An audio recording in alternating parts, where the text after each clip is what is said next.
After we made this video with Mr. Siege, I got a lot of Discord DMs asking me, Spartan, what is the minimum investment requirement when it comes to sculptures, equipment, etc. to try and see if a siege march is as good as Mr. Siege says and if it suits my playstyle.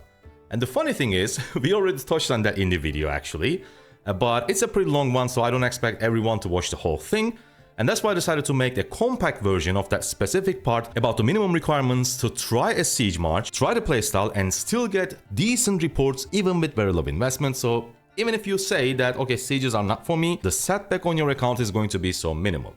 So without further, oh wait, I almost forgot. Huge announcement. There's a massive giveaway which includes $10,000 worth of Amazon gift cards and a gaming console. All it takes is a few button clicks and I will explain how in a moment. But I know you guys, you're not going to download it just because there's a giveaway. But don't worry, because the reason why I'm promoting this game is spending money, of course, speeds up your progression like any other game in the genre. But even if you're a free-to-play player in this game, you'll see that good planning and strategy does really impact your gaming experience. And it's been around for more than 5 years and player base still huge, so it's not like you're going to spend your valuable time in the game and after a couple of months, suddenly the next thing you know, the game shuts down. And since it's been around for a while, the content is very rich and diverse. Over 800 heroes, lots of PvP, PvE, artifacts, clan bosses, you name it. And there's a special event going on right now where you will enter the giveaway that I have mentioned. Here's all you need to do. Download Raid Shadow Legends from the link in the description, create your account, then head over to the link of special Spring Hunt event. Enter your ID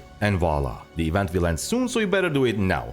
Thank you Raid Shadow Legends for sponsoring today's video. Back to siege units. Right, commanders and equipment will be our main talking points, of course. However, first let's start with the minor details. Number one will be civilization. There are a couple of civilizations that give you universal buffs, the buffs that doesn't care about your troop type. So the choice of, at least the choice of Mr. Siege is France, because it gives you triple universal buffs. Number one, troop health by 3%, so this will increase the siege health. Wood gathering speed 10%, of course it's universal, and hospital healing speed another 20%, which is going to save you a lot of speed ups during big fights. But honestly, with the rise of siege units, more people are starting to use them day by day.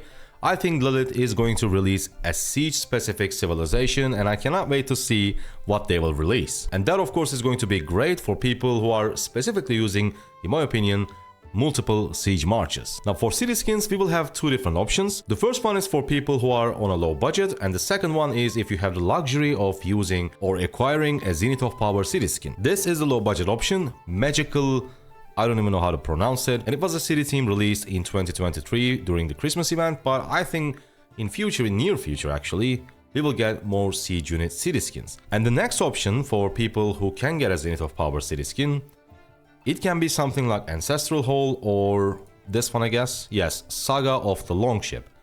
The reason is normally in Rise of Kingdoms it goes like hierarchy between the buffs. It's like health and then defense and then attack. However, Mr. Siege specifically using only siege marches, so I think we can definitely count on his word, saying that attack is the best stat for sieges. So for sieges it's actually the reverse.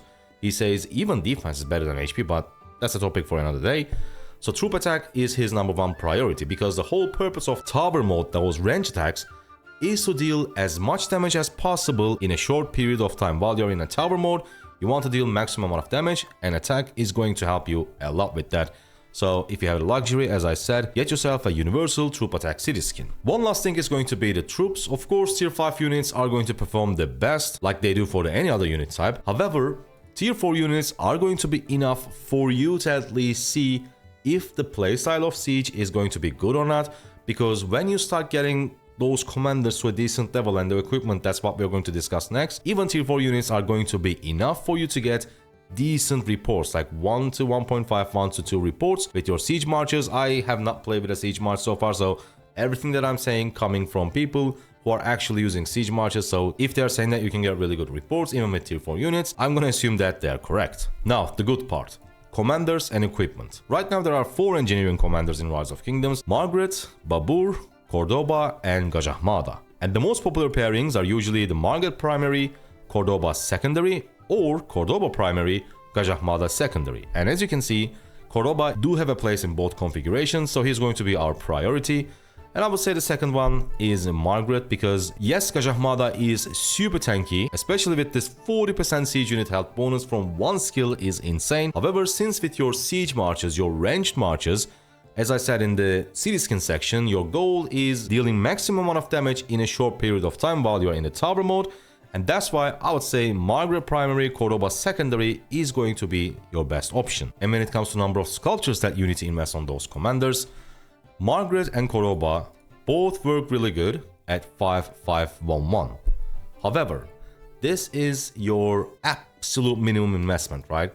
If you have, I should say, more flexible budget, so you can actually afford to spend more sculptures on these siege commanders, so really try them out. And I'm gonna be honest, it will be risky, but it is the best configuration. You want to get both of them to 5-5-1-5. Remember, getting a commander to that stage is not guaranteed.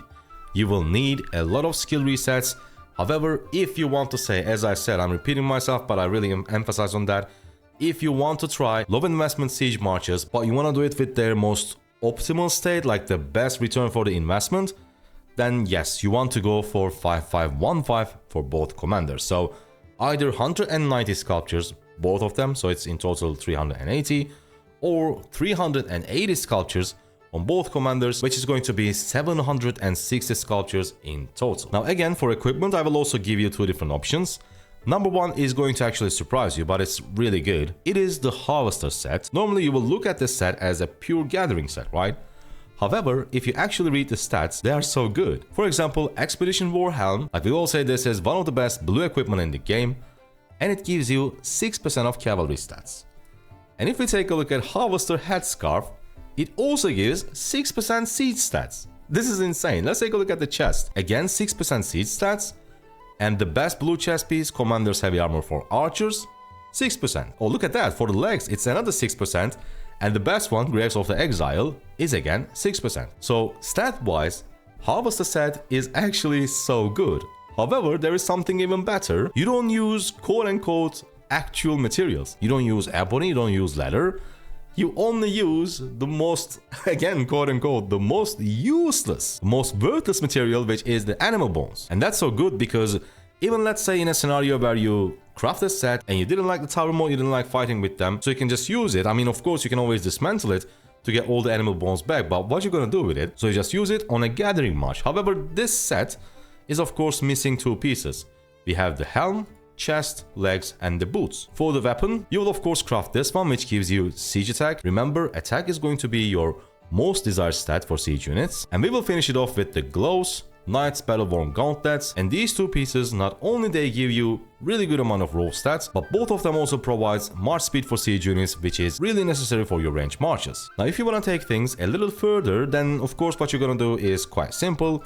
You will just craft every single epic siege equipment, so you'll get not only you'll get a lot of stats, but you'll also get a lot of march speed. Until this point, even though you craft epics, and no, they are not costing animal bones, they cost actual materials.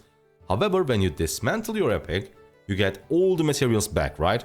So the only thing that you are losing is gold, but that is wrong. There is also something that we need to consider, which is something called the opportunity cost. This means, let's say you are playing the Hunt for History event and you choose this equipment to get the blueprint.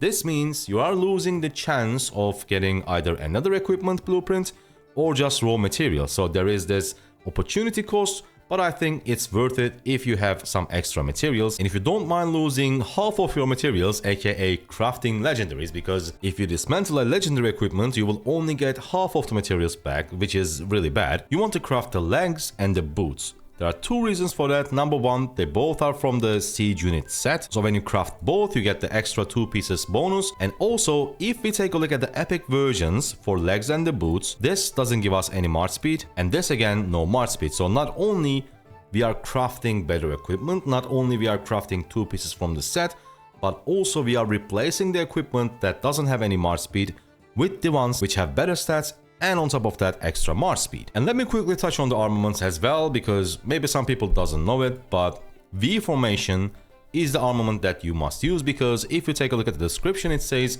allows the user's troop switch to range mode. Only commanders with the engineering talent can use their active skill while in V formation. So you have to, if you're going to use an engineering march and you want to, become that tower and attack from a safe distance from range, you have to use V formation. But the whole armament system is kinda random. Yes, they implemented new things so that you can actually specifically target some stats. However, it's still not like equipment, it's still not like investing on commanders of your selection. There's still a lot of RNG involved, so you're just gonna use the best armaments that you have. But the one thing that you should keep in mind is using V formation. That's a must. Hope you guys liked it, hope you guys enjoyed it. Remember to download Raid Shadow Legends from the link in the description, and don't miss the giveaway. I see you on the next one. Goodbye.